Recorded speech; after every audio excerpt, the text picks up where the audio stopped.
This is the story of the Hitchhiker's Guide to the Galaxy. Perhaps the most remarkable, certainly the most successful book ever to come out of the great publishing corporations of Ursa Minor. More popular than the Celestial Home Care Omnibus, better selling than 53 More Things to Do in Zero Gravity, and more controversial than Ulon Kalufid's trilogy of philosophical blockbusters, Where God Went Wrong, Some More of God's Greatest Mistakes, and Who Is This God Person Anyway? And in many of the more relaxed civilizations on the outer eastern rim of the galaxy, the Hitchhiker's Guide has already supplanted the great Encyclopedia Galactica as the standard repository of all knowledge and wisdom, because although it has many omissions, contains much that is apocryphal, or at least wildly inaccurate, it scores over the older, more pedestrian work in two important ways. First, it is slightly cheaper, and second, it has the words "Don't Panic" inscribed in large, friendly letters on the cover. To tell the story of the book, it is best to tell the story of some of the minds behind it. A human from the planet Earth was one of them, though as our story opens, he no more knows his destiny than a tea leaf knows the history of the East India Company. His name is Arthur Dent. He is a 6-foot-tall ape descendant, and someone is trying to drive a bypass through his home. Come off it, Mr. Dent. You can't win, you know. You can't lie in front of the bulldozers indefinitely. I'm game. We'll see who rusts first. I'm afraid you're going to have to accept it. This bypass has got to be built, and it's going to be built. Nothing you can say or Why do has it got to be built? Well, it's... What do you mean? Why's it got to be built? It's a bypass. You've got to build bypasses. Didn't anyone consider the alternatives? There are no alternatives. You were quite entitled to make any suggestions or protests at the appropriate time. Appropriate time? The first I knew about it was when a workman arrived at the door yesterday. I asked him if he'd come to clean the windows, and he said he'd come to demolish the house. Yes. He didn't tell me straight away, of course. Oh, no. First, he wiped a couple of windows and charged me a £5, and then he told me... But, Mr. Dent, the plans have been available in the planning office for the last 9 months. Yes. I went straight round to find them yesterday afternoon. You hadn't exactly gone out of your way to call much attention to them, had you? I mean, like actually telling anybody or anything. The plans were on display. On display? I eventually had to go down to the cellar. That's the display department. With a torch. Well, the lights had probably gone. So had the stairs. You found the notice, didn't you? Yes. It was on display in the bottom of a locked filing cabinet, stuck in a disused lavatory with a sign on the door saying, "Beware of the leopard." Mr. Dent! Hello, yes! Have you any idea how much damage that bulldozer would suffer if I just let it roll straight over you? How much?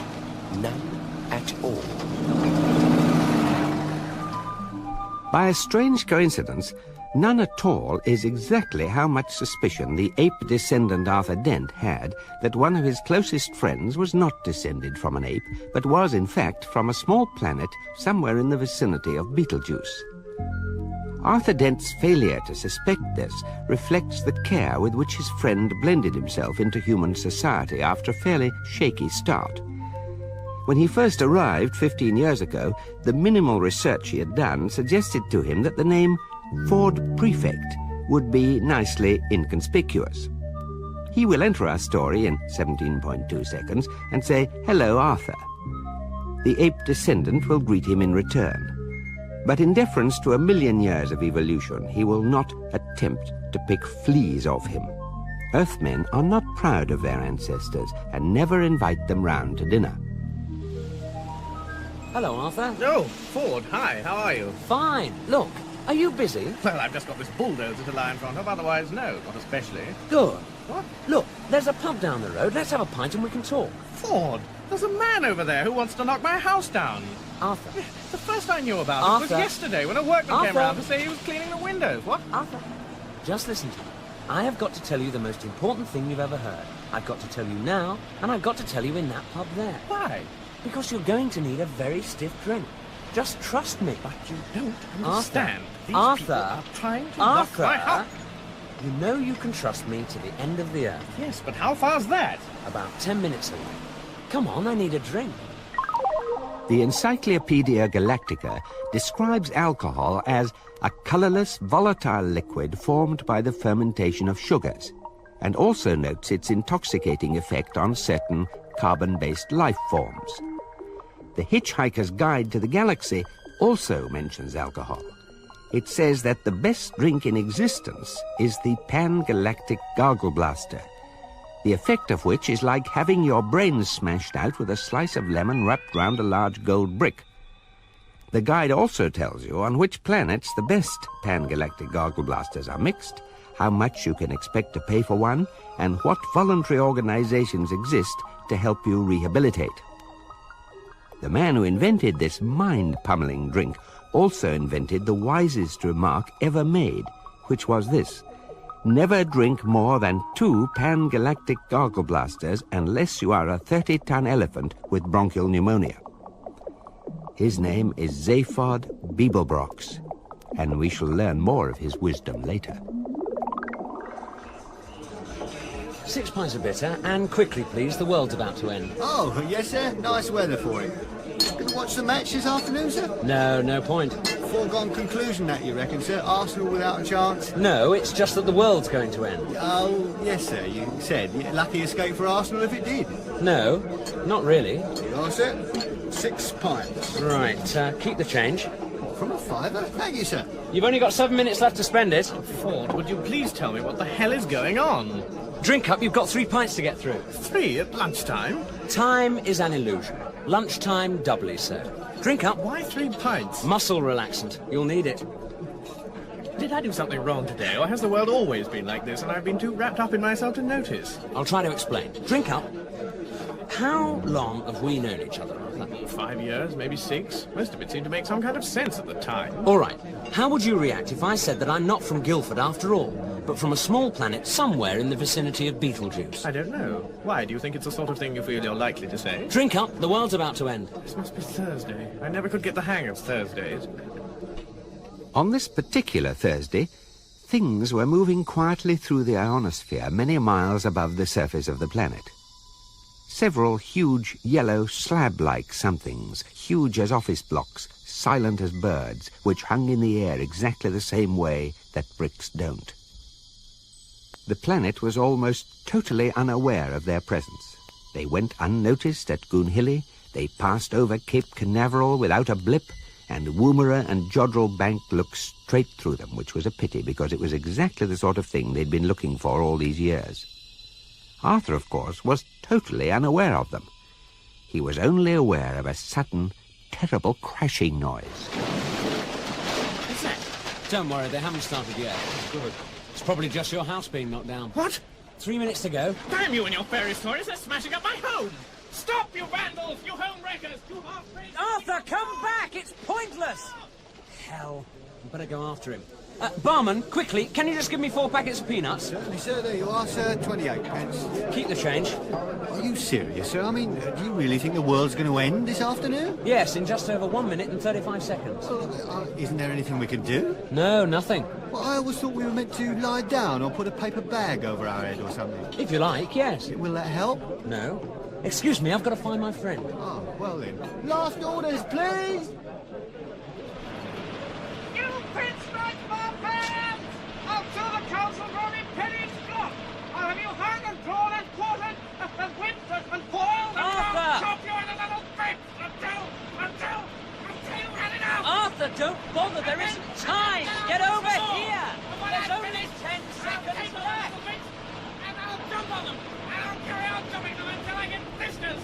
I can think of something even more unpleasant to do! And then I'll... What the hell's that? Arthur, quick! Over here! What the hell is it? It's a fleet of flying saucers! What do you think it is? Quick! You've got to get hold of this rock! Just that is a Bogon constructor fleet! A Bogon constructor fleet! I picked up news of their arrival a few hours ago on my sub-ether radio. Lord, I don't think I can cope with any more of this. I think I'll just go and have a little lie down somewhere. No! Just stay here! Keep calm! And just take hold of... People of Earth, your attention, please. This is Prostetnik Fogonjans of the Galactic Hyperspace Planning Council. As you will no doubt be aware, the plans for the development of the outlying regions of the western spiral arm of the galaxy require the building of a hyperspace express route through your star system, and regrettably, your planet is one of those scheduled for demolition. The process will take slightly less than 2 of your Earth minutes. Thank you very much.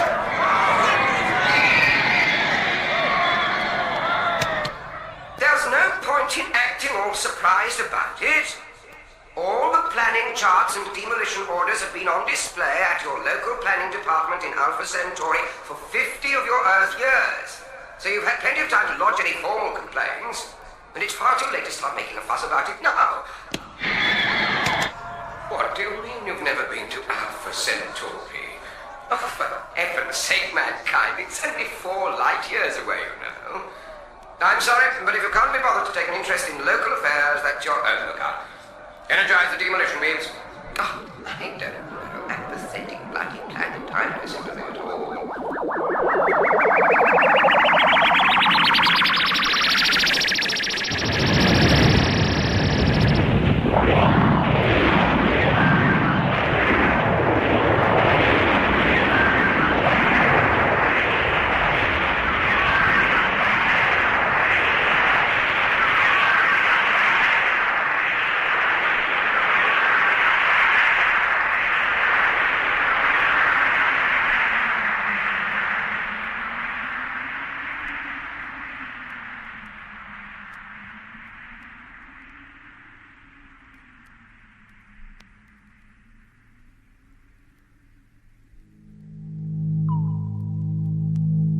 Some peanuts. What?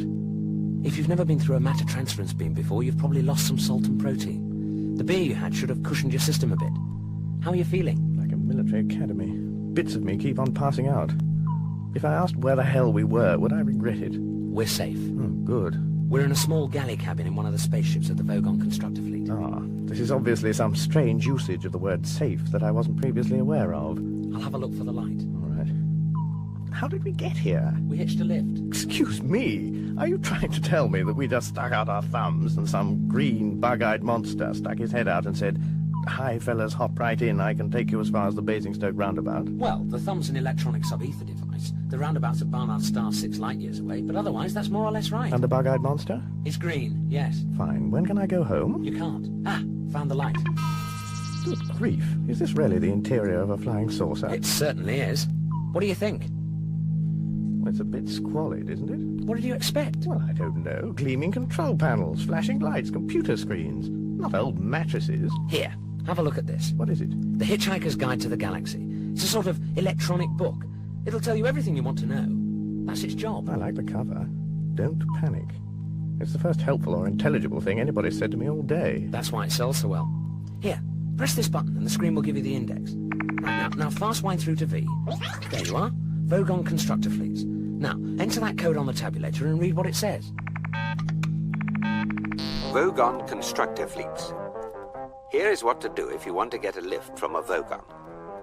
Forget it. They are one of the most unpleasant races in the galaxy. Not actually evil, but bad-tempered, bureaucratic, officious, and callous. They wouldn't even lift a finger to save their own grandmothers from the ravenous bug-blatter beast of Trial without orders signed in triplicate, sent in, sent back, queried, lost, found, subjected to public inquiry, lost again, and finally buried in soft peat for 3 months and recycled as firelighters.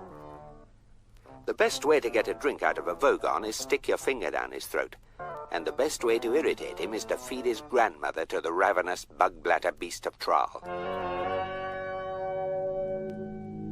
What a strange book. But how did we get a lift, then? The Dentrassi let us on board. I thought you said they were called Bogons. Vogons. Ah, not Dentrassi. No, the Dentrassi are the in-flight caterers. Great guys. They're the best cooks and the best drinks mixers, and they don't give a wet slap about anything else. And they always help hitchhikers, partly because they like the company, but mostly because it annoys the Vogons. Which is exactly what you need to know if you're a penniless hitchhiker trying to see the marvels of the galaxy for less than $30 Altarian a day. But the book doesn't even mention them. Ah, it's not very accurate. I'm researching the new edition. That's my job. Fun, isn't it? It's amazing. Unfortunately, I got stuck on the Earth for rather longer than I intended. I came for a week and was stranded for 15 years. But how did you get there in the first place? Oh, I got a lift with a teaser. Teaser? You know, rich kids with nothing to do. They cruise around looking for planets which haven't made interstellar contact yet and buzz them. Buzz them? Yes.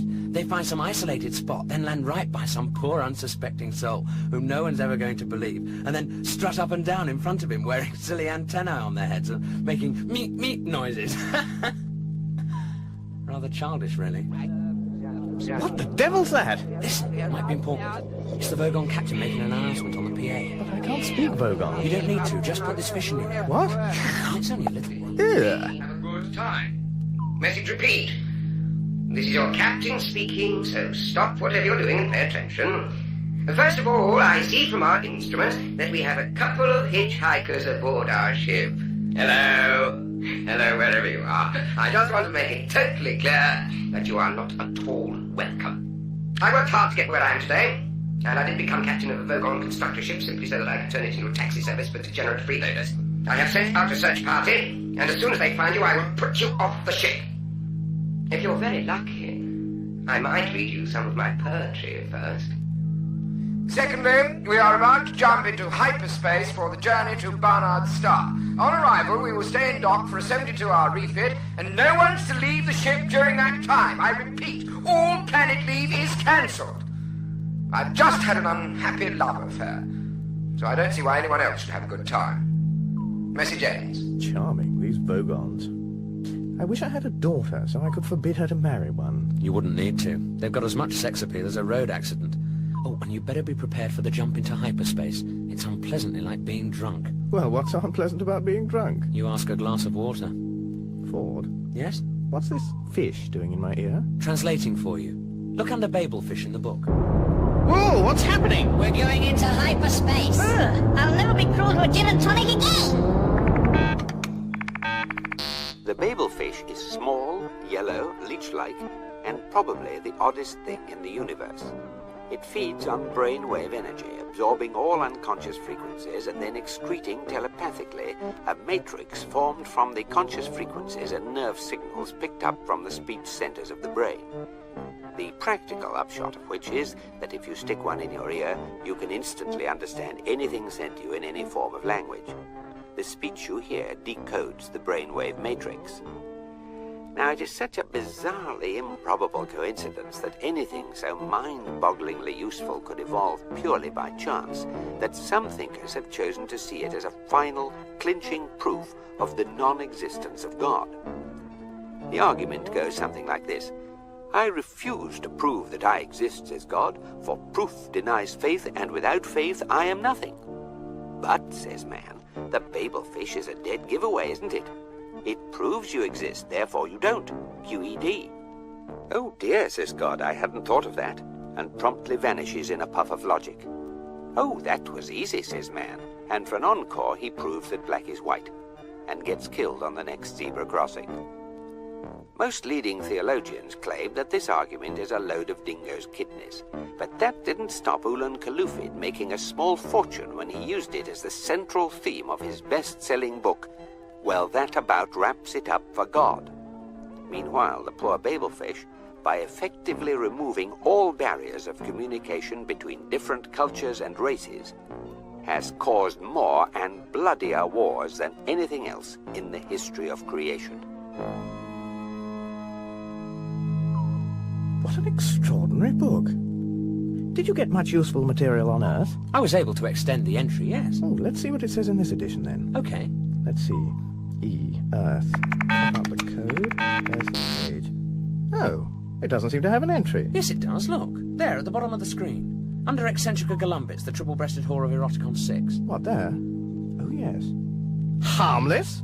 Is that all it's got to say? One word? Harmless? What the hell's that supposed to mean? Well, there are 100 billion stars in the galaxy and a limited amount of space in the book. And no one knew much about the Earth. Well, I hope you've managed to rectify that a bit. Yes, I transmitted a new entry off to the editor. Good. He had to trim it a bit, but it's still an improvement. What does it say now? Mostly harmless. Mostly harmless? Oh, come on. I think that's pretty good coverage for a disintegrated pile of rubble. And that's supposed to make me feel better, is it? Shh! What? That. What is it? Well, if we're lucky, it's just the Vogons come to throw us into space. And if we're unlucky? The captain might want to read us some of his poetry first. Vogon poetry is, of course, the third worst in the universe. The second worst is that of the Asgoths of Krea. During a recitation by their poet-master, Grunthus the Flatulent, of his poem Ode to a Small Lump of Green Putty I Found in My Armpit One Midsummer Morning, 4 of his audience died of internal hemorrhaging, and the president of the Mid-Galactic Arts Nobbling Council only survived by gnawing one of his own legs off. Grunthos is reported to have been disappointed by the poem's reception and was about to embark on a reading of his 12-book epic entitled Zen and the Art of Going to the Lavatory, when his own major intestine, in a desperate attempt to save the universe, leapt straight up through his neck and throttled his brain. The very worst poetry of all perished along with its creator, Paul Normal Emil Smotion of Redbridge, Essex, England, in the destruction of the planet Earth. Vogon poetry is mild by comparison, but when the Vogon captain began to read, it provoked this reaction from Ford Prefect, and this from Arthur Dent.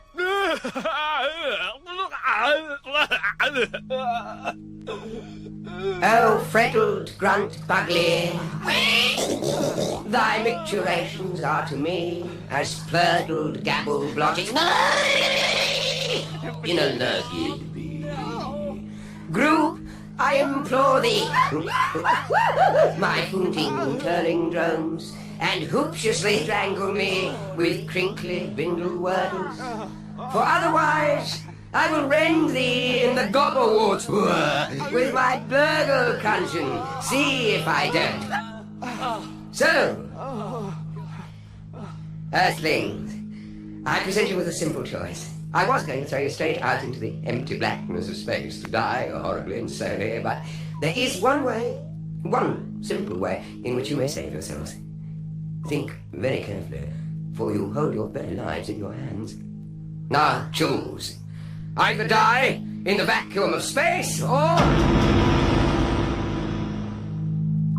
tell me how good you thought my poem was. Oh, I thought that some of the metaphysical imagery was really particularly effective. Yes, and interesting rhythmic devices too, which seem to counterpoint the surrealism of the underlying metaphor. And then die in the vacuum of space. What? No, wait a minute. I'm sorry if that seems mean, but it's the only thing I'm much good at, so I like to keep in practice. What, writing poetry? No, being mean. Guard, take them to number 3 airlock and throw them out. No, don't worry, Arthur. I'll think of something. I don't want to die now. I've still got a headache. I don't want to go to heaven with a headache. I'd be all cross and wouldn't enjoy it. Ow! Ow! Counterpoint the surrealism of the underlying metaphor. Oh, death's too good for them.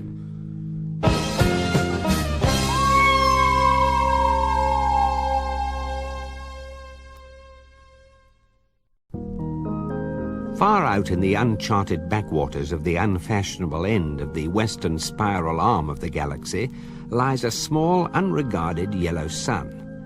Orbiting this at a distance of roughly 90 million miles is an utterly insignificant little blue-green planet whose ape-descended life forms are so amazingly primitive that they still think digital watches are a pretty neat idea. This planet has, or had, a problem, which was this. Most of the people living on it were unhappy for pretty much of the time. Many solutions were suggested for this problem, but most of these were largely concerned with the movements of small green pieces of paper. Which is odd, because on the whole it wasn't the small green pieces of paper that were unhappy. And so the problem remained. And lots of the people were mean, and most of them were miserable, even the ones with digital watches.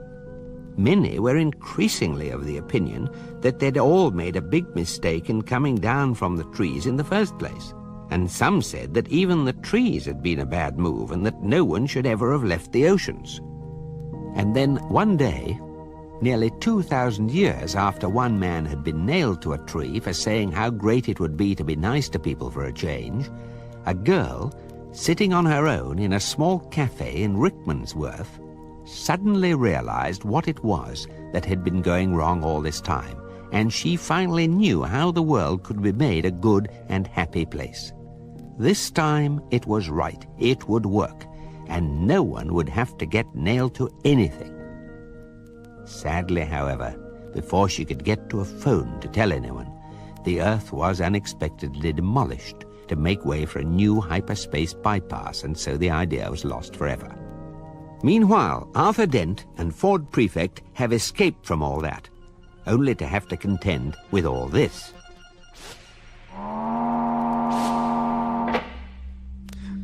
We're trapped now, aren't we?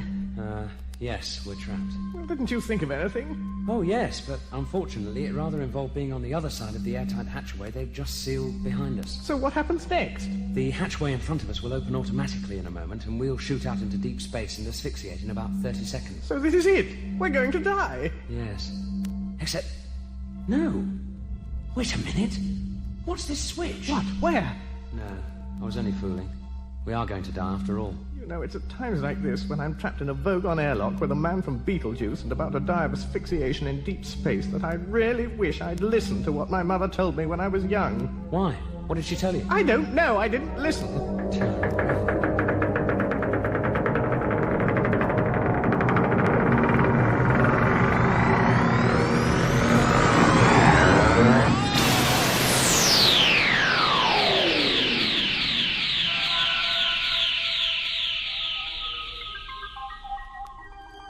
The Hitchhiker's Guide to the Galaxy is a truly remarkable book.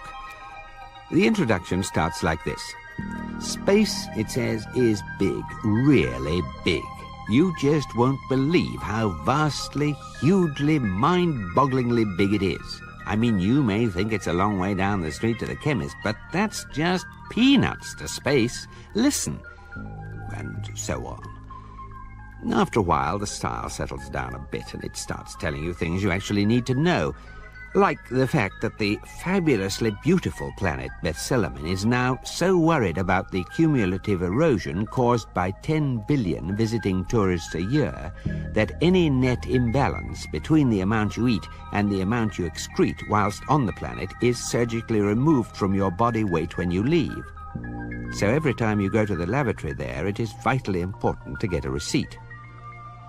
In the entry in which it talks about dying of asphyxiation 30 seconds after being thrown out of a spaceship, it goes on to say that what with space being the size it is, the chances of being picked up by another craft within those seconds are 2 to the power of 267,709 to 1 against, which, by a staggering coincidence, was also the telephone number of an Islington flat where Arthur once went to a very good party and met a very nice girl whom he totally failed to get off with. Though the planet Earth, the Islington flat and the telephone have all now been demolished, it is comforting to reflect that they are in some small way commemorated by the fact that 29 seconds later Ford and Arthur were in fact rescued.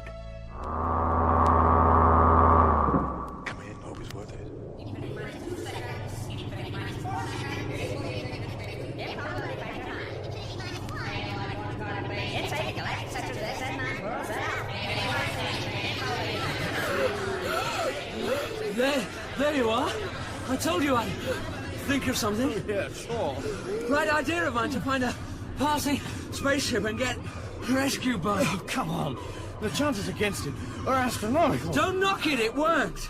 Now, where are we? Well, I hardly like to say this, but it looks like the seafront at Southend. God, I'm relieved to hear you say that. Why? Because I thought I must be going mad. Perhaps you are. Perhaps you only thought I said it. Well, did you say it or not? I think so. Perhaps we're both going mad. Still, nice day for it. Sunshine. See? Thank you. Perhaps we better ask someone what's going on. How about that man over there? What, the one with the 5 heads crawling up the wall? Yes. Excuse me? If this is Southend, then there's something very odd about it. You mean the way the sea stays steady as a rock and the buildings keep washing up and down? Yes, I thought that was odd. 2 to the power of 100,000 to 1 against and falling. What was that? Sounds like a measurement of probability. Or improbability. Improbability. Everything seems to be melting away. Falling backward. The stars are swirling. A dust bowl.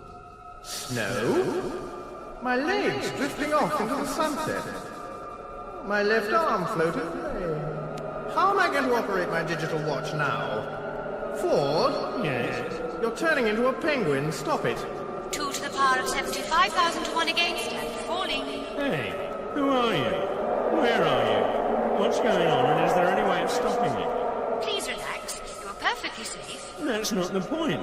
The point is that I am now a perfectly safe penguin, and my colleague here is rapidly running out of limbs. That's all right, I've got them back now. 2 to the power of 50,000 to 1 against and falling. Admittedly, they're longer than I usually like them, but... Isn't there anything you feel? Falling. Arthur, this is fantastic. We've been picked up by a ship with the new infinite improbability drive. I mean, this is really incredible, Arthur. Arthur? What's happening? Ford, there's an infinite number of monkeys outside who want to talk to us about this script for Hamlet they've worked out. The infinite improbability drive is a wonderful new method of crossing interstellar distances in a few seconds without all that tedious mucking about in hyperspace. The principle of generating small amounts of finite improbability by simply hooking the logic circuits of a Bambleweenie 57 sub-Meson brain to an atomic vector plotter suspended in a strong Brownian motion producer, say a nice hot cup of tea, were of course well understood, and such generators were often used to break the ice at parties by making all the molecules in the hostess's undergarments simultaneously leap 1 foot to the left, in accordance with the theory of indeterminacy. Many respectable physicists said that they weren't going to stand for that sort of thing, partly because it was a debasement of science, but mostly because they didn't get invited to those sort of parties. Another thing they couldn't stand was the perpetual failure they encountered in trying to construct a machine which could generate the infinite improbability field needed to flip a spaceship between the furthest stars, and in the end they grumpily announced that such a machine was virtually impossible. Then one day a student, who had been left to sweep up the lab after a particularly unsuccessful party, found himself reasoning this way: if such a machine is a virtual impossibility, then it must logically be a finite improbability. So all I have to do in order to make one is to work out exactly how improbable it is, then feed that figure into the finite improbability generator, give it a fresh cup of really hot tea, and turn it on. He did this, and was rather startled to discover that he had managed to create the long-sought-after infinite improbability generator out of thin air. It startled him even more when, just after he was awarded the Galactic Institute's prize for extreme cleverness, he got lynched by a rampaging mob of respectable physicists who had finally realized that the one thing they really couldn't stand was a smartass. 5 to 1 against and falling, 4 to 1 against and falling, 3 to 1, 2, 1, probability factor of 1 to 1. We have normality. I repeat, we have normality. Anything you still can't cope with is therefore your own problem. Please relax, you will be sent for soon. Who are they, Trillian? Just a couple of guys who picked up in open space. Sector ZZ9, plural Z Alpha. Yeah, well, that's a very sweet thought, Trillian, but do you really think it wise under the circumstances? I mean, here we are, on the run and everything. We've got the police of half the galaxy after us, and we stopped to pick up hitchhikers. Okay, so 10 out of 10 for style, but minus several million for good thinking, eh? I didn't pick them up. The ship did it all by itself. What? Whilst we were in improbability drive. Well, that's incredible. No, just very, very improbable. Look, don't worry about the aliens. They're just a couple of guys, I expect. I'll send the robot down to check them out. Hey, Marvin! I think you ought to know I'm feeling very depressed. Oh, God. Well, here's something to occupy you and keep your mind off things. It won't work. I have an exceptionally large mind. Marvin... All right, what do you want me to do? Go down to number 2 entry bay and bring the 2 aliens up here under surveillance. Just that? Yes. I won't enjoy it. She's not asking you to enjoy it. Just do it, will you? All right, I'll do it. Good. Great. Thank you. I'm not getting you down at all, am I? No, Marvin, that's just fine, really. I wouldn't like to think I was getting you down. No, don't you worry about that. You just act as comes naturally and everything will be fine. You're sure you don't mind? No. It's all just part of life. Life? Don't talk to me about life. I don't think I can stand that robot much longer, Zaphod. The Encyclopedia Galactica defines a robot as a mechanical apparatus designed to do the work of a man. The marketing division of the Sirius Cybernetics Corporation defines a robot as your plastic pal who's fun to be with.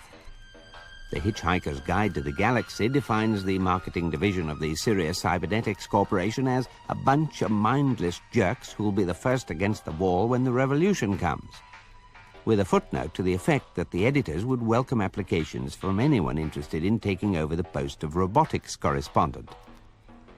Curiously enough, an edition of the Encyclopedia Galactica that fell through a time warp from 1,000 years in the future defined the marketing division of the Sirius Cybernetics Corporation as a bunch of mindless jerks who were the first against the wall when the revolution came. I think this ship is brand new, Arthur. How can you tell? Have you got some exotic device for measuring the age of metal? No, I just found this sales brochure lying on the floor. The universe can be yours. Yes, look. Sensational new breakthrough in improbability physics. As the ship's drive reaches infinite improbability, it passes through every conceivable point in every conceivable universe almost simultaneously. You select your own re-entry point. Be the envy of other major governments. This is big league stuff. It looks a hell of a lot better than that dingy Vogon ship. This is my idea of a spaceship. It's all gleaming white, flashing lights, everything. What happens if I press this button? I wouldn't. Oh. What happened? A sign lit up saying, please do not press this button again. They make a big thing of the ship's cybernetics. A new generation of Sirius Cybernetics Corporation robots and computers with the new GPP feature. GPP? What's that? It says genuine people personalities. Sounds ghastly. Thank you. It is. What? Ghastly.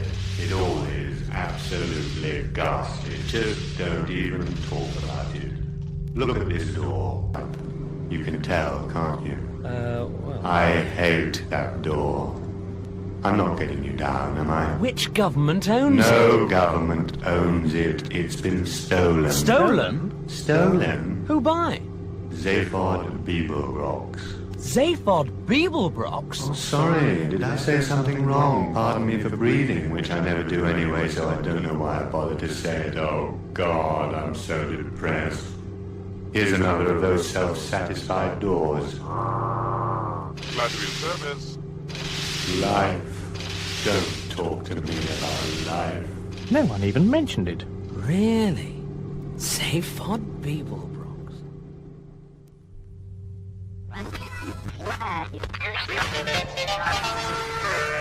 And news reports brought to you here on the sub-ether waveband, broadcasting around the galaxy, around the clock. And we'll be saying a big hello to all intelligent life forms everywhere.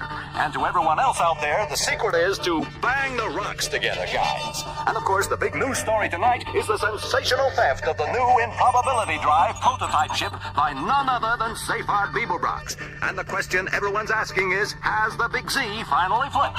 Beeblebrox, the man who invented the pan-galactic gargle blaster, ex-confidence trickster, part-time galactic president, once described by eccentric Columbus as the best bang since the big one, and recently voted the worst-dressed sentient being in the universe for the 7th time running. Has he got an answer this time? We asked his private brain care specialist, Gag Halford. Well, look, Zaphod's just this guy, you know? What'd you turn it off for? I just thought of something. Yeah? We picked those couple of guys up in sector ZZ9 plural Z Alpha. Does that mean anything to you? On the whole, no. Let me show it to you on the screen. Right there. It's the same sector you picked me up in. Hey, right. I don't believe it. How the hell did we come to be there? Improbability Drive. We pass through every point in the universe, you know that. Yeah, but picking them up there is just too strange a coincidence. I want to work this out. Computer? Hi there. Oh, God. I want you to know that whatever your problem, I am here to help you solve it. Look, I think I'll just use a piece of paper. Sure thing, I understand. If you ever need a... Shut up. Okay. Trillian, listen. The ship picked them up all by itself, right? Right. So that already gives us a high improbability factor. I can work it out for you. It picked them up in that particular space sector. Sector ZZ9 plural Z Alpha. Which gives us another high improbability factor. Plus, they were not wearing spacesuits. Did you think of that? So we picked them up during a crucial 30-second period. I've got a note of that factor here. So have I. Put it all together. And we have a total improbability factor of exactly... Well, it's pretty vast, but it's not infinite. At what point did we pick them up? Infinite improbability level. Yeah. I got a bad feeling about one big whack of improbability still to be accounted for. Glad to be of service. I suppose you'll want to see the aliens now. Do you want me to sit in a corner and rust, or just fall apart where I'm standing? Show them in, please, Marvin. I'm not staying in the same room with that robot. Ford, hi, how are you? Glad you could drop in. Zaphod, great to see you. You're looking well. The extra arm suits you. Nice ship you've stolen. You mean you know this guy? Know him? He's... Oh, Zaphod. This is a friend of mine, Arthur Dent. I saved him when his planet blew up. Oh, sure. Hi, Arthur, glad you could make it. And Arthur, this is my... We've met. What? Oh, have we, What do you mean you've met? This is Zaphod Beeblebrox from Beetlejuice 5, you know, not bloody Martin Smith from Croydon. I don't care. We've met, haven't we, Zaphod? Or should I say, Phil? What? You'll have to remind me. I have a terrible memory for species. Hey, Ford. It was at a party 6 months ago. I rather doubt that. On Earth. England. Look. London. Islington. Oh, that party. Zaphod, you don't mean to say you've been on that miserable little planet as well, do you? No, of course not. Well, I may just have dropped in briefly. On my way somewhere. He gate-crashed this fancy-dress party, barged up to the girl I was talking to and said, "Hey, doll, is this guy boring you? Why don't you talk to me instead? I'm from a different planet." Zaphod? Yes, he only had the 2 arms and he called himself Phil, but there was But you have to admit he did turn out to be from another planet. What? Good God! It's her, Tricia Macmillan. Improbability sum now complete. And for my next trick, Oh, shut up, will you? Just trying to create a pleasant social atmosphere. What on earth are you doing here? Same as you, I hitched a lift. After all, with a degree in maths and another in astrophysics, it was either that or the dole queue again on Monday, wasn't it? Anyway, hi.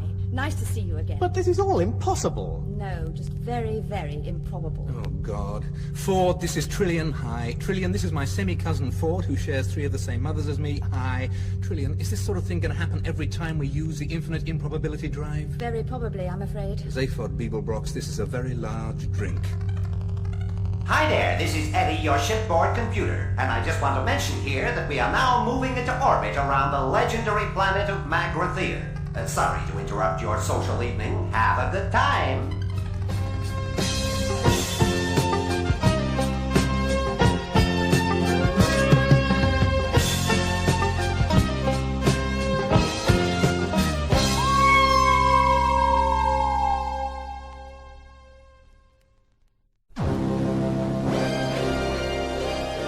Far back in the mists of ancient time, in the great and glorious days of the former galactic empire, life was wild, rich, and on the whole tax-free. Mighty starships plied their way between exotic suns, seeking adventure and reward amongst the furthest reaches of galactic space.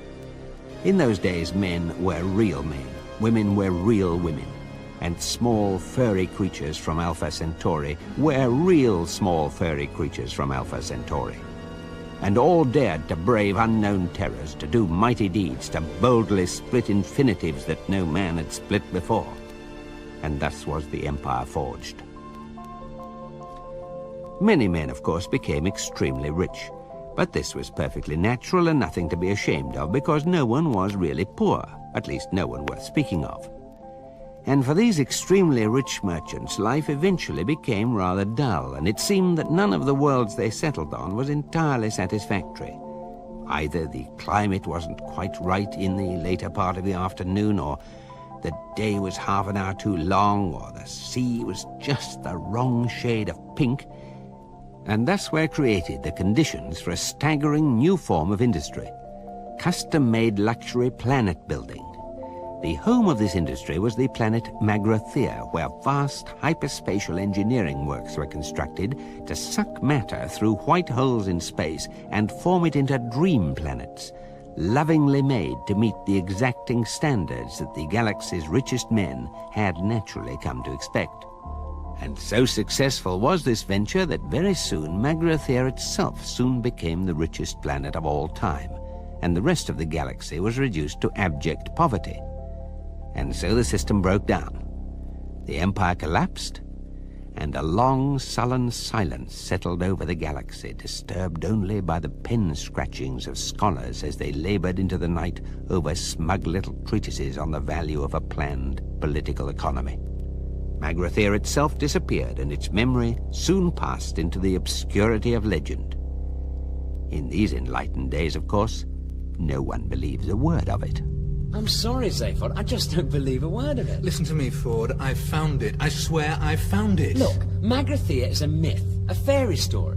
It's what parents tell their kids about at night if they want them to grow up to become economists, And we are currently in orbit around it. Zaphod, I can't help what you may personally be in orbit around, but this ship... Computer... Oh, no. Hi there, this is Eddie, your shipboard computer, and I'm feeling just great, guys. And I know I'm just going to get a bundle of kicks out of any program you care to run through me. Is this necessary? Computer, tell us again what our current trajectory is. A real pleasure, fella. We are currently in orbit at an altitude of 300 miles around the legendary planet of Magrathir. Golly. Proving nothing. I wouldn't trust that computer to speak my weight. I can do that for you, sure. No, thank you. I can even work out your personality problems to 10 decimal places if it'll help. Zaphod, we should have dawn coming up at any minute now on the planet, whatever it turns out to be. Okay. Let's just take a look at it. Computer? Hi there, what can I do? Just shut up and give us external vision on the monitors. Trillian.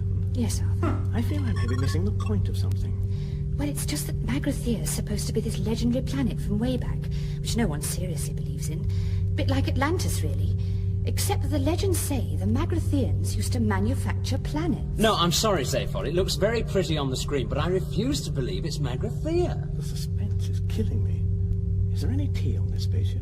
Stress and nervous tension are now serious social problems in all parts of the galaxy, and it is in order that this situation should not be exacerbated that the following facts will now be revealed in advance. The planet in question is, in fact, Magrathir. The deadly missile attack shortly to be launched by an ancient and automatic defense system will merely result in the bruising of someone's upper arm and the untimely creation and sudden demise of an innocent sperm whale and a bowl of petunias.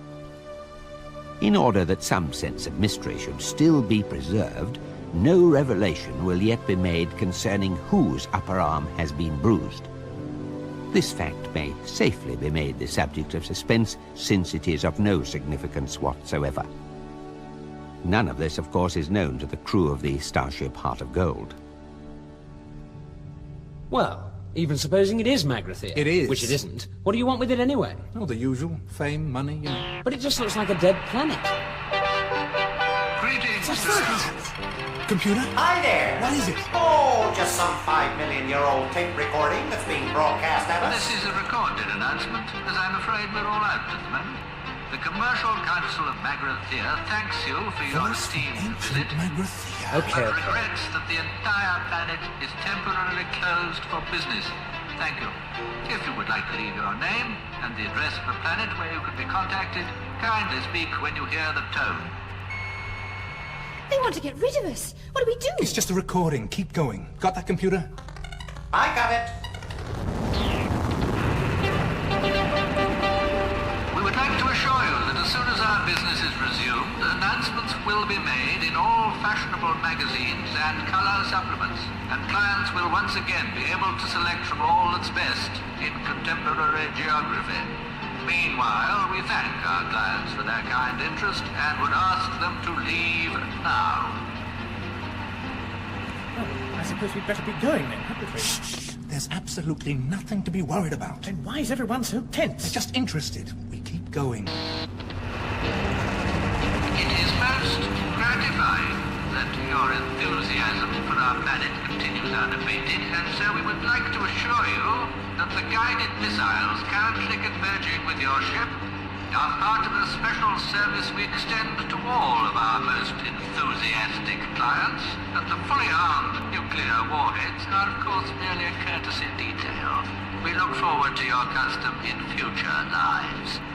Thank you. If that's their sales pitch, what must it be like in the complaints department? Hey, this is terrific. It means we really must be onto something if they're trying to kill us. Terrific! You mean there is someone down there after all? No, the whole defense system must be automatic, but the question is why? What are we going to do? Just keep cool. Is that all? No, we're also going to take evasive action. Computer, what evasive action can we take? None, I'm afraid, guys. Or something. There seems to be something jamming my guidance systems. Impact minus 40 seconds. Oops, sorry, I didn't mean to do that. Please call me Eddie if it'll help you relax. Right. Look, we've got to get manual control of this ship. Are you fly her? No, can you? No. Forward? No. Fine, we'll do it together. I can't either. Yeah, I guessed that. Computer, I want a full manual control now. You got it. Good luck, guys. Impact minus 30 seconds. Okay, forward. Full retro thrust and 10 degrees starboard. We're veering too fast. Can't hold her. She's going into a spin.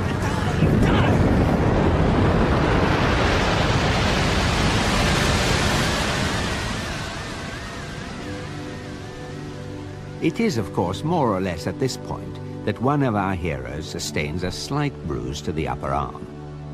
This should be emphasized because, as has already been revealed, they escape otherwise completely unharmed, and the deadly nuclear missiles do not eventually hit the ship. Our hero's safety is absolutely assured. Impact minus 25 seconds, guys. The rockets are still homing in. You can't shake them. We're going to die. When you walk through Shut that bloody computer up. Impact minus 15 seconds. Why doesn't anyone turn on this improbability drive thing? Don't be silly, you can't do that. Why not? There's nothing to lose at this stage. Does anyone know why Arthur can't turn on the improbability drive? Minus 5 seconds has been withdrawn, you guys. God bless you. I said, does anyone...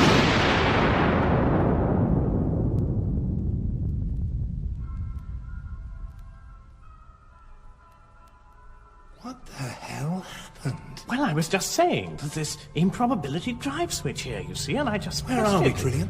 Exactly where we were, I think. Then what happened to the missiles? Well, according to this screen, they've just turned into a bowl of petunias and a very surprised-looking whale. At an improbability factor of 8,767,128 to 1 against. Did you think of that, Earthman? Well, all I did was... That's very good thinking, you know that. You just saved our lives. Oh, it was nothing, really. Oh, was it? Oh, well, forget it then. Okay, computer, take us into land. Well, I say it was nothing. I mean, obviously it was something. I was just trying to say it's not worth making too much of a fuss about. I mean, just saving everybody's life.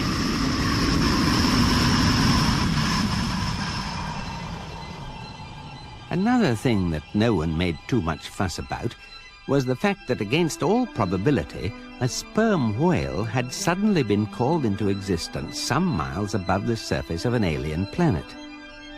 And since this is not a naturally tenable position for a whale, this innocent creature had very little time to come to terms with its identity as a whale before it had to come to terms with suddenly not being a whale anymore. This is what it thought as it fell. What's happening? Excuse me? Who am I? Hello? Why am I here? What's my purpose in life? What do I mean by who am I? Now, calm down. Get a grip now. Oh, this is an interesting sensation. What is it? Is it a sort of yawning, tingling sensation in my... Well, I suppose I better start finding names for things if I want to make any headway in what, for the sake of what I shall call an argument, I shall call the world. So, let's call it my stomach. So, a yawning, tingling sensation in my stomach. Good. Whoa, it's getting quite strong. And hey, what about this whistling, roaring sound going past what I'm suddenly going to call my head? That can be wind. Is that a good name? Yeah, well, it'll do. Perhaps I can find a better name for it later when I find out what it's for, because there certainly seems to be a hell of a lot of it. Hey, what's this thing? Let's call it, tail. Yeah, tail. Hey, I can really thrash him out pretty good, can't I? Wow! Wow! Hey! Doesn't seem to achieve much, but I'll probably find out what it's for later on. Now, have I built up any coherent picture of things yet? No. Oh, well, hey, this is really exciting. So much to find out about, so much to look forward to. I'm quite dizzy with anticipation. Or is it the wind? Hey, there really is a lot of that now, isn't there? And wow, what's this thing coming towards me very fast? Very, very fast. So big and flat and wide. It needs a big, wide-sounding sort of word like round. That's it. Ground! I wonder if it'll be friends with me.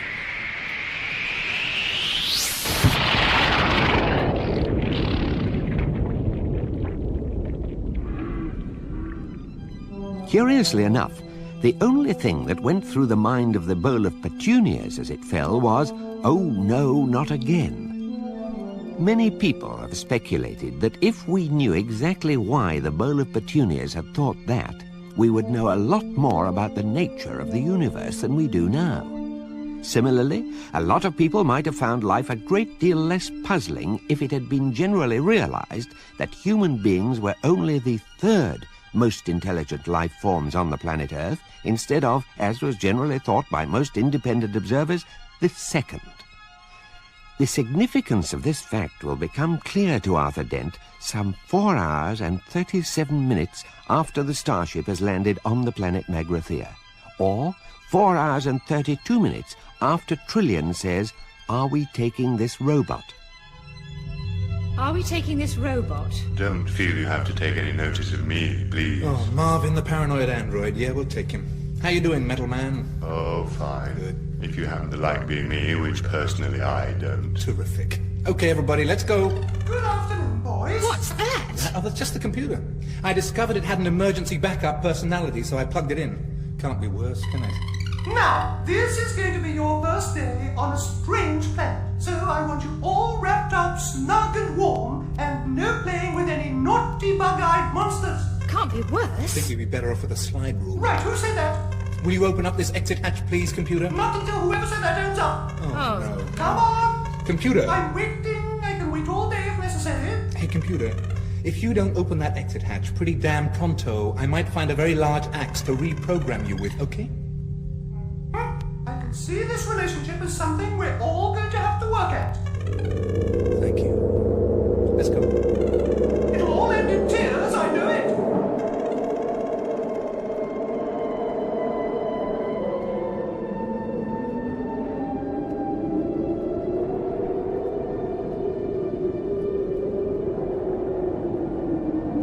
It's fantastic.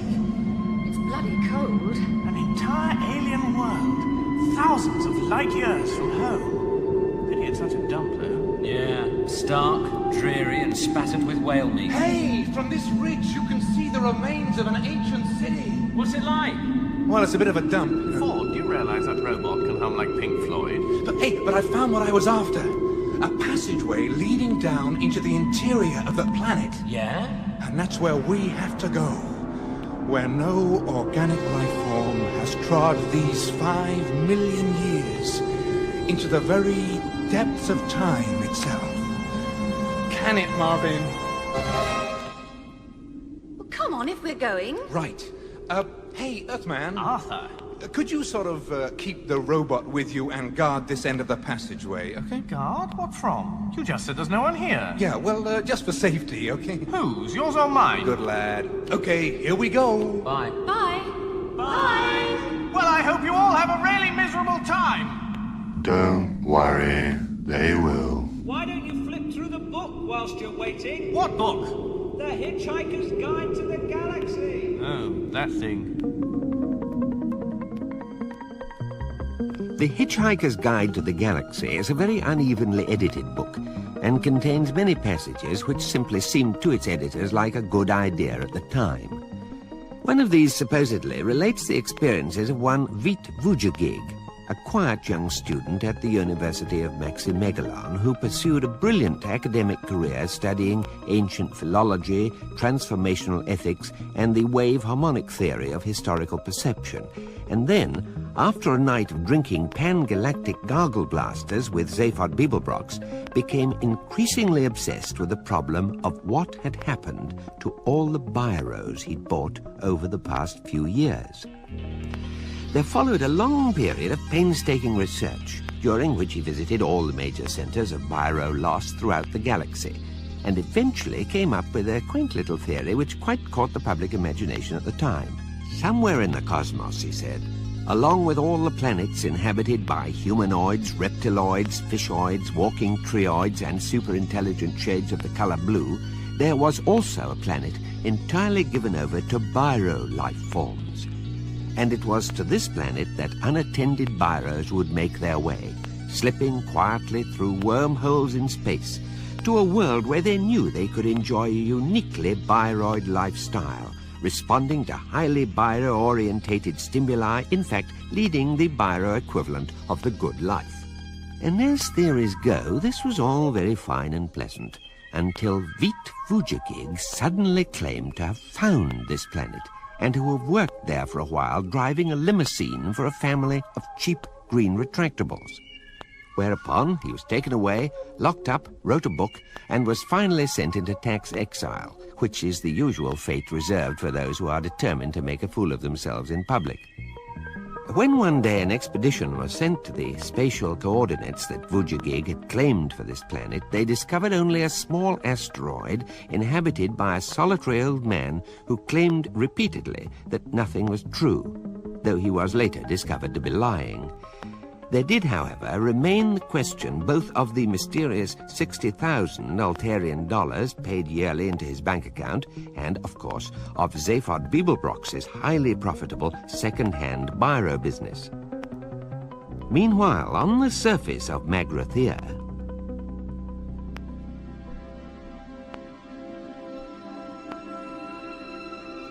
Night's falling. Look, Robot, the stars are coming out. I know.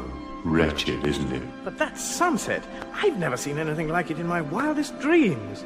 The two suns. It was like mountains of fire boiling into space. I've seen it. It's rubbish. We only ever had the one sun at home. I came from a planet called Earth, you know. I know. You keep going on about it. It sounds awful. Oh, no. It was a beautiful place. Did it have oceans? Oh, yes. Great, wide, rolling blue oceans. Can't bear oceans. Tell me, do you get on well with other robots? Hate them. Where are you going? I think I'll just take a short walk. Don't blame you. Good evening. You choose a cold night to visit our dead planet? My name is not important. You startled me. Do not be alarmed. I will not harm you. But you shot at us. There were missiles. Merely an automatic system. Ancient computers, ranged in the long caves deep in the bowels of the planet, tick away the dark millennia. I think they take the occasional pot shot to relieve the monotony. I'm a great fan of science, you know. Really? Oh, yes. You seem ill at ease. Well, no disrespect, but I gathered you were all dead. Dead? No. We have but slept. Ah, slept? Yes, through the economic recession, you see. What? Well, 5 million years ago, the galactic economy collapsed, and seeing that custom-built planets are something of a luxury commodity, you see, you know we built planets, do you? Yes, I sort of gathered. Fascinating trade. Doing the coastlines was always my favourite. Used to have endless fun doing all the little fiddly bits in fjords. So, anyway, the recession. Yes, we decided to sleep through it. Sleep through it? Yes. Our computers were index-linked to the galactic stock market prices, you see, and they were programmed to revive us when everyone had rebuilt the economy enough to afford our rather expensive services again. Good God, that's a pretty unethical way to behave, isn't it? Is it? I'm sorry, I'm a bit out of touch. Now, you must come with me. Great things are afoot. You must come now, or you will be late. Late? What for?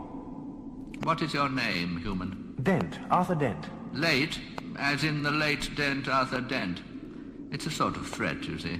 Never been terribly good at them myself, but I'm told they can be terribly effective. Come, we must go. Even now, our race is being revived from its 5-million-year-old slumber. Excuse me, what is your name, by the way? My name? My name is Slarty Bartfast. I beg your pardon? Slarty Bartfast. Slarty Bartfast. I said it wasn't important. Come.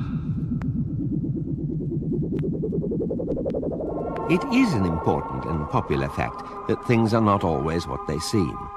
For instance, on the planet Earth, man had always assumed that he was more intelligent than dolphins because he had achieved so much.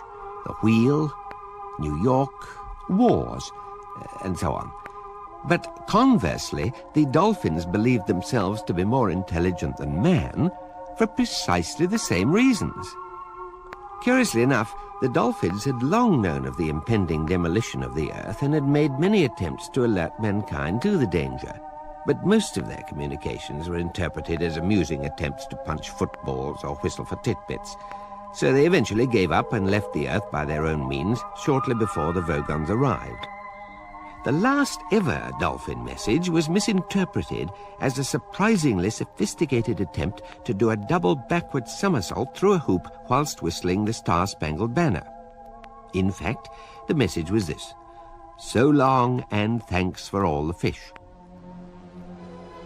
In fact, There was only one species on the planet more intelligent than dolphins, and they spent a lot of their time in behavioral research laboratories, running round inside wheels and mazes, conducting frighteningly elegant and subtle experiments on man. Earthman, we are now deep in the heart of Magnathea. I should warn you that the chamber we are about to be projected into does not literally exist within our planet. It is simply the gateway into a vast tract of hyperspace. It may disturb you. Oh. It scares the willies out of me. Here we go.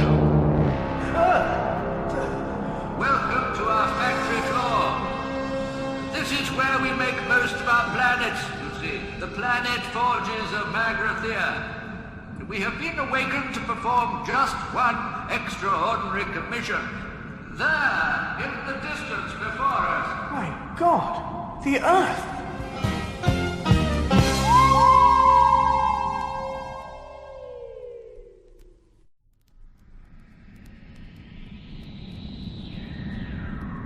The Earth Mark II, in fact. We're making a copy from our original blueprints. Original blueprints?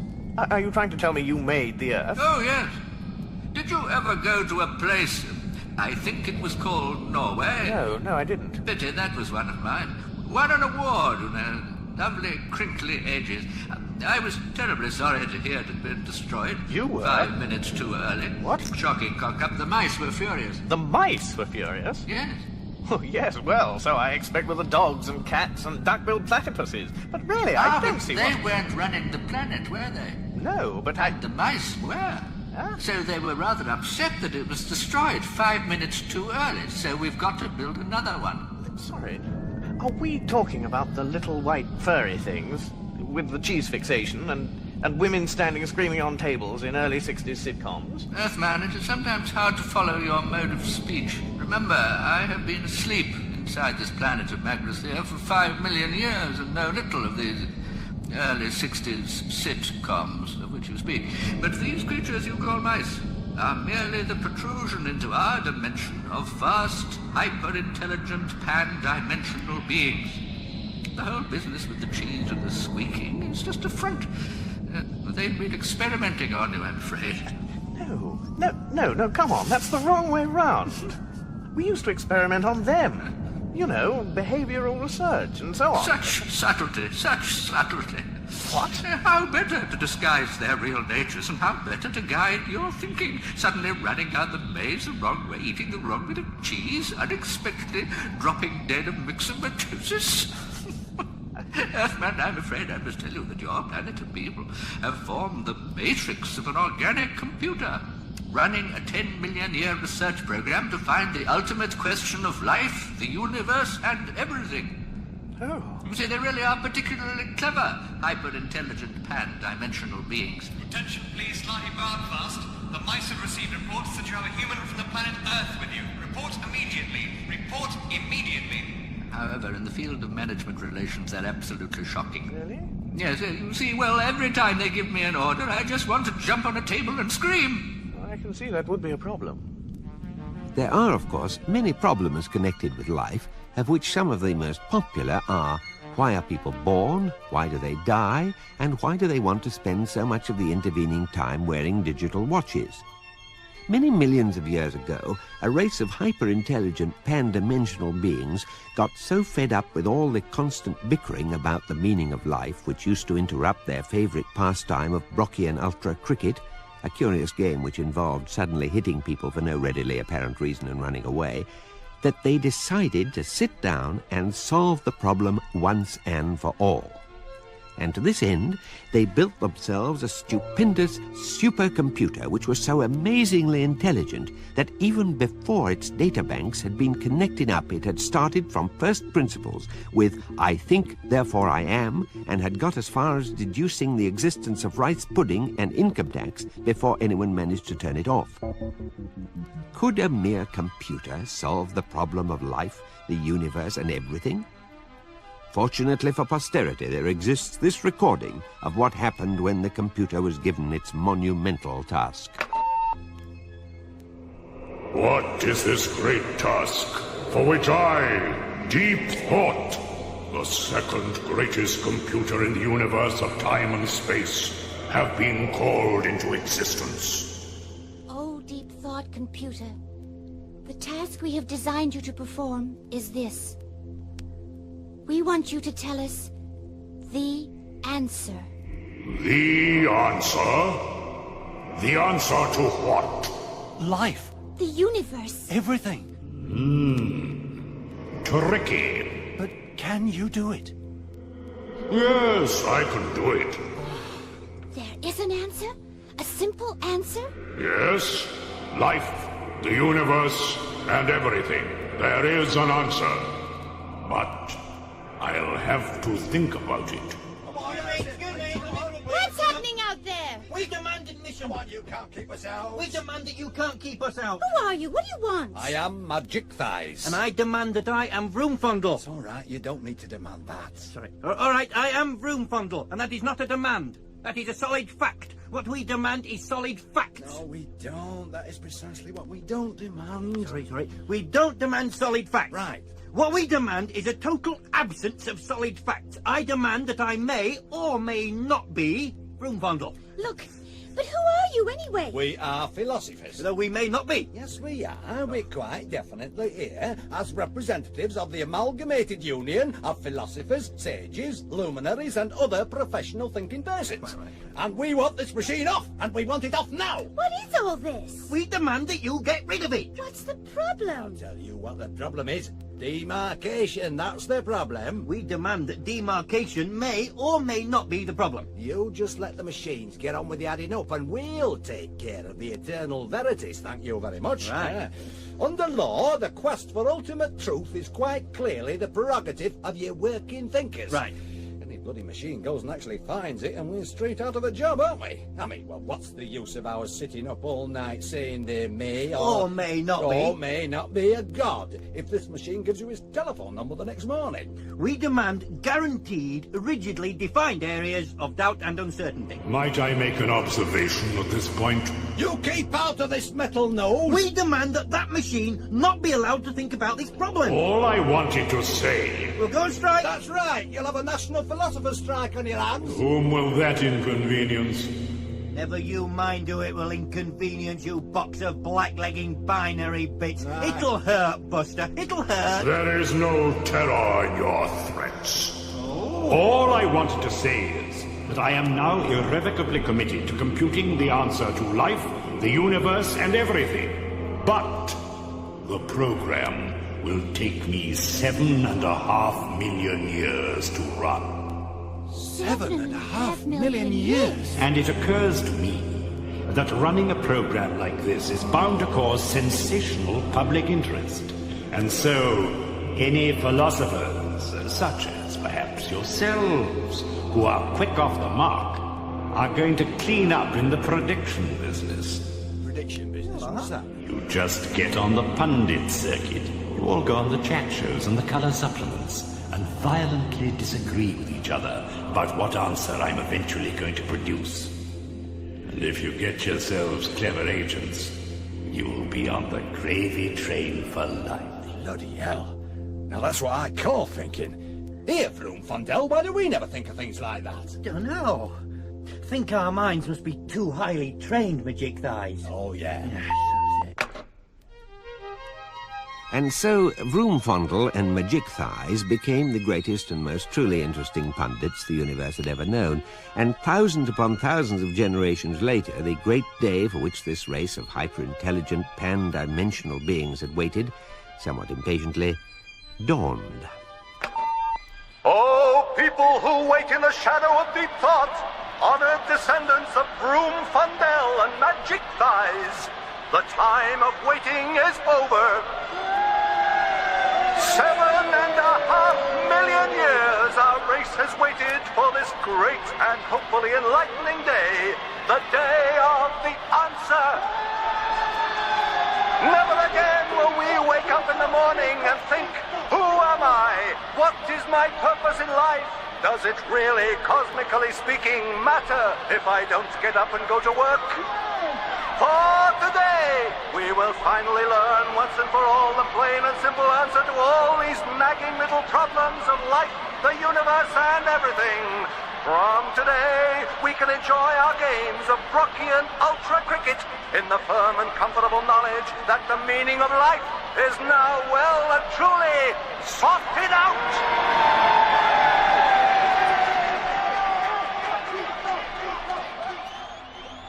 The time is nearly upon us. I detect a change in the computer. It's suddenly looking a lot more relaxed. 75,000 generations ago, our ancestors set this program in motion. In all that time, we will be the first to hear the computer speak. An awesome prospect. We are the ones who will hear the answer to the great question of life. The universe. And everything. Deep thought prepares to speak. Good evening. Good evening. Oh, Deep Thought, do you have you, that is, An answer for you? Yes. Yes, I have. There really is one? There really is one. To everything? To the great question of life, the universe, and everything? Yes. And are you ready to give it to us? I am. Now? Now. Wow. Though I don't think you're going to like it. Doesn't matter, we must know it. Now. Now. Yes, now. All right.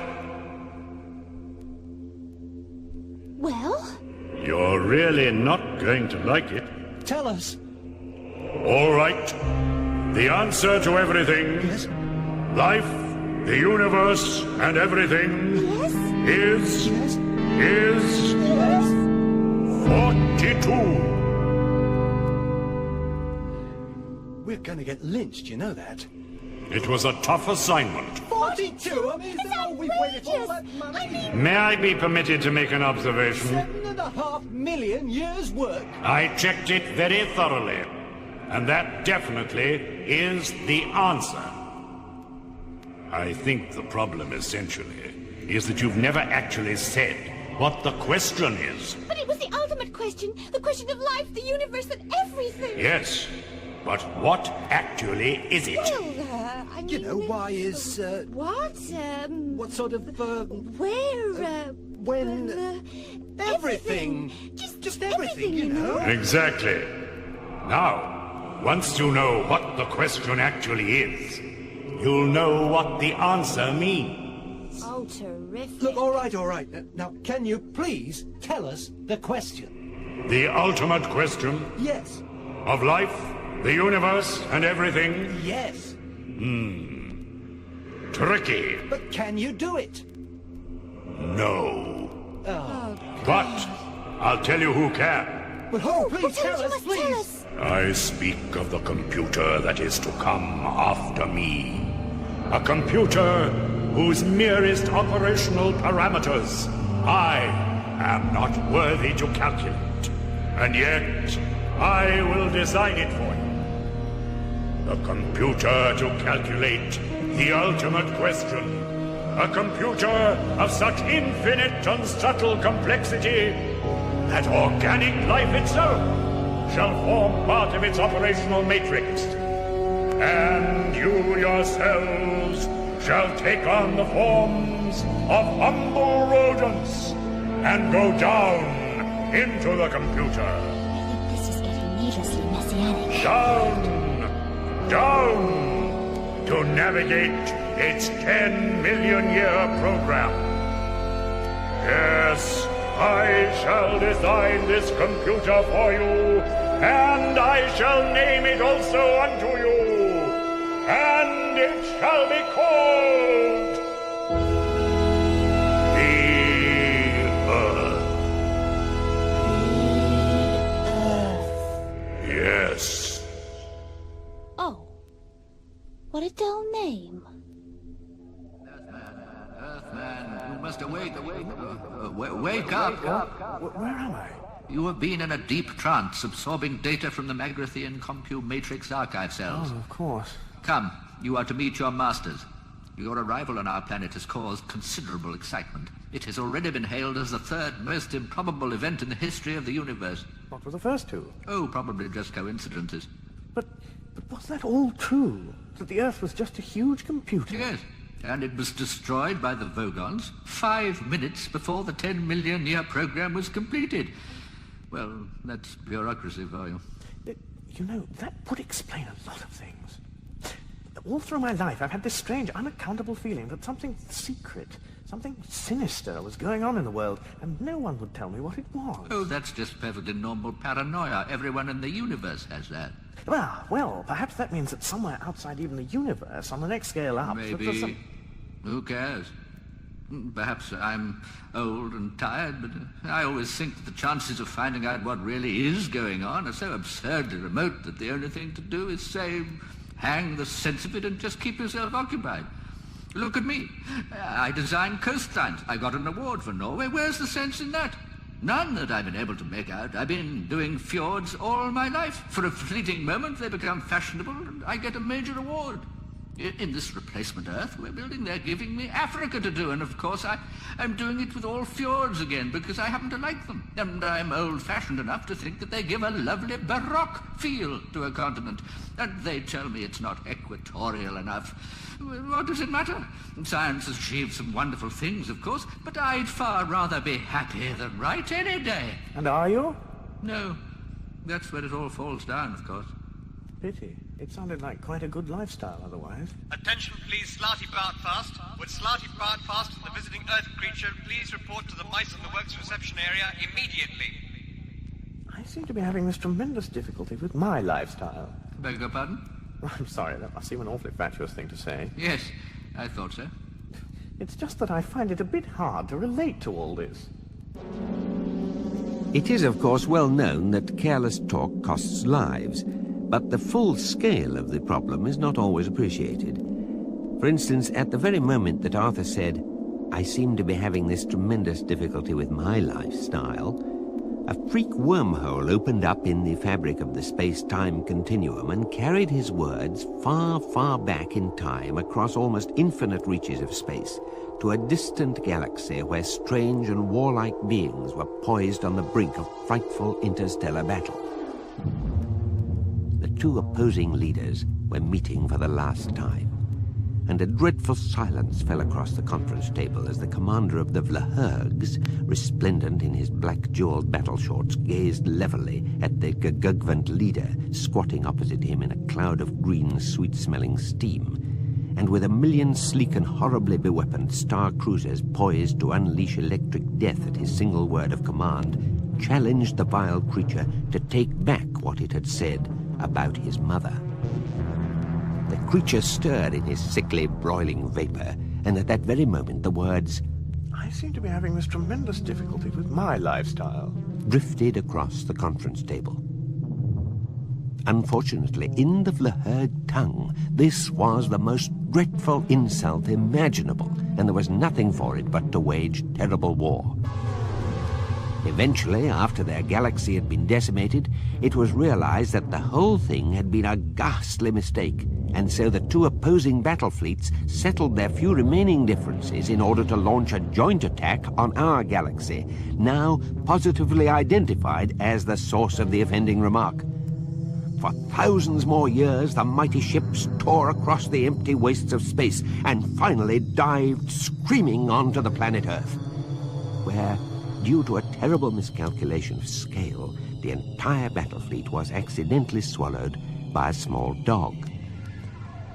Those who study the complex interplay of cause and effect in the history of the universe say that this sort of thing is going on all the time, but are powerless to prevent it.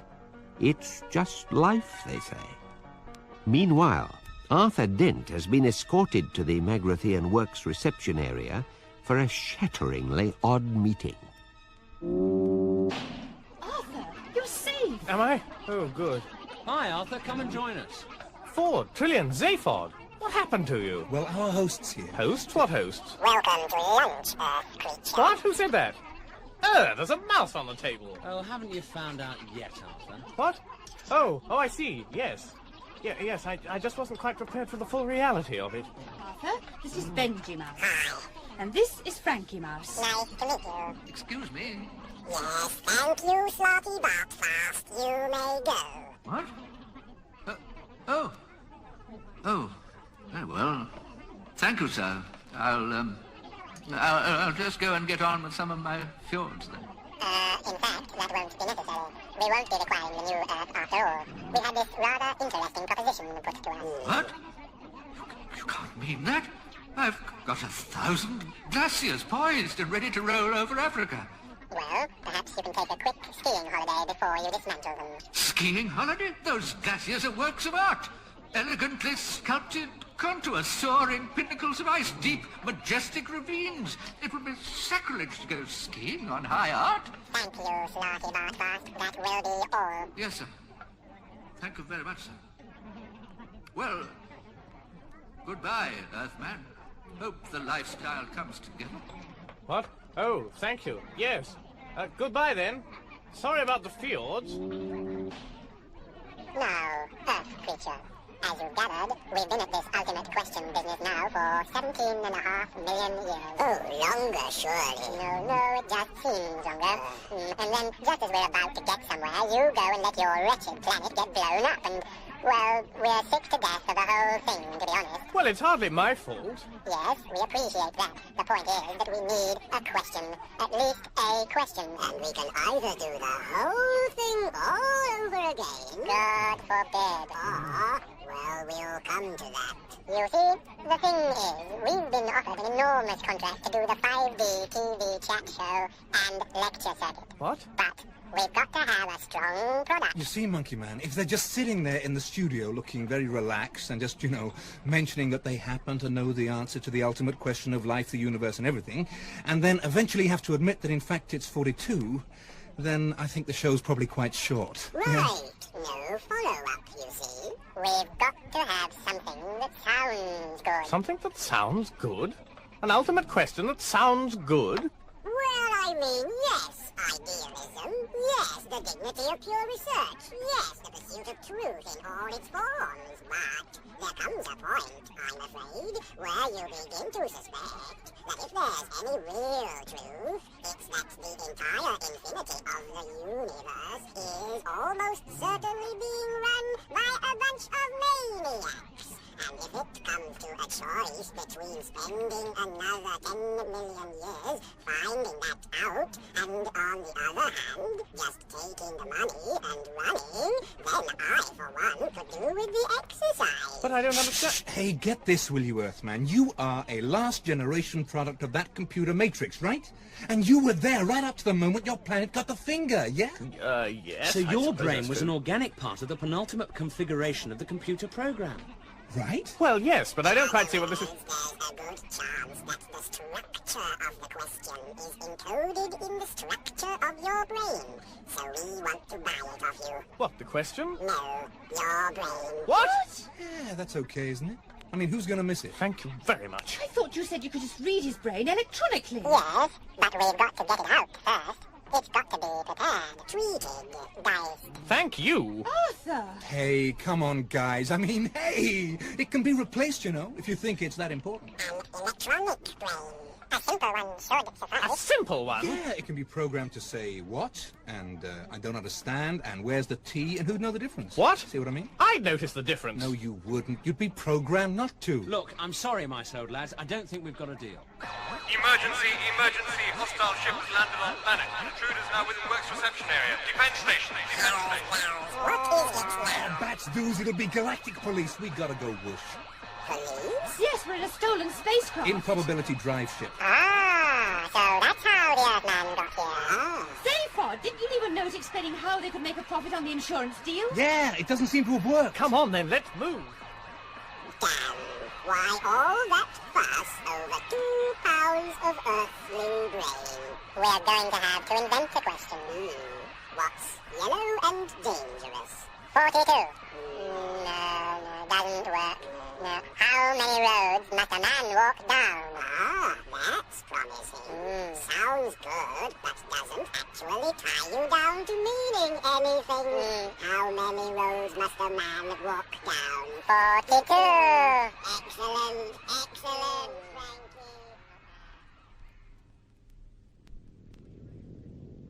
Which way you reckon, Zaphod? At a wild guess, I'd say down here. Okay, move. Okay, people, Bronx, freeze! We got you covered.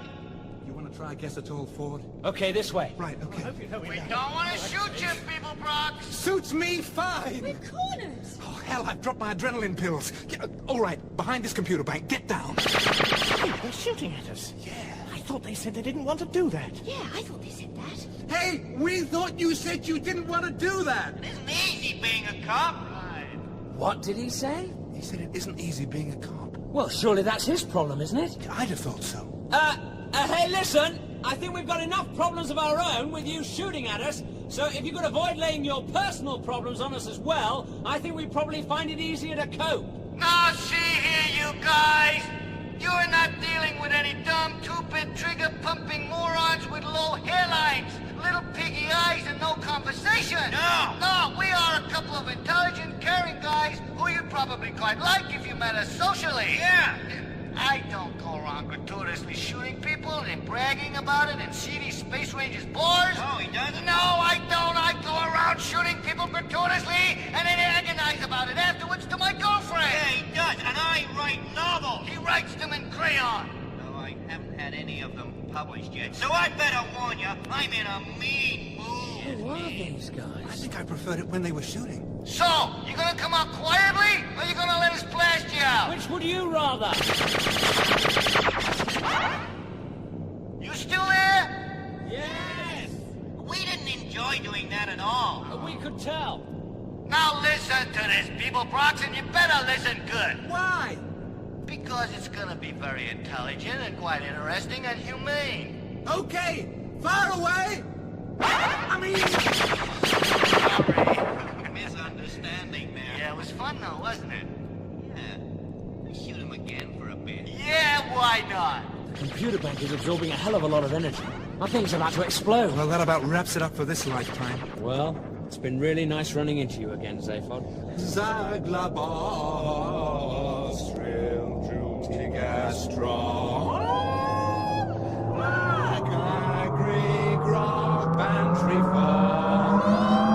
What are you doing? It's an ancient Beetlejuicean anthem. Yeah? Singing it makes us feel good at times of stress. Zaglabos. Well, if you're going to be like that about it. Land of hope and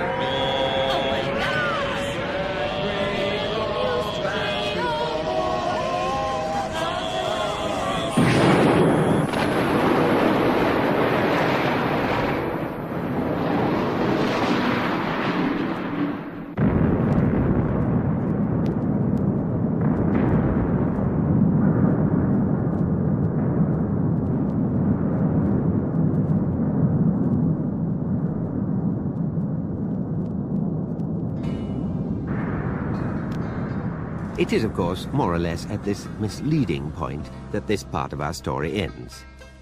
Though it is in many ways a remarkable story, contains much that is apocryphal, or at least wildly inaccurate, is reasonably cheap, and has the words "Don't Panic" written in large friendly letters on the cover, it is not, of course, the Hitchhiker's Guide to the Galaxy itself. To obtain your copy of the actual guide, please write to Megadodo Publications, Megadodo House, Ursa Minor Beta, enclosing £4.95 for the book and 507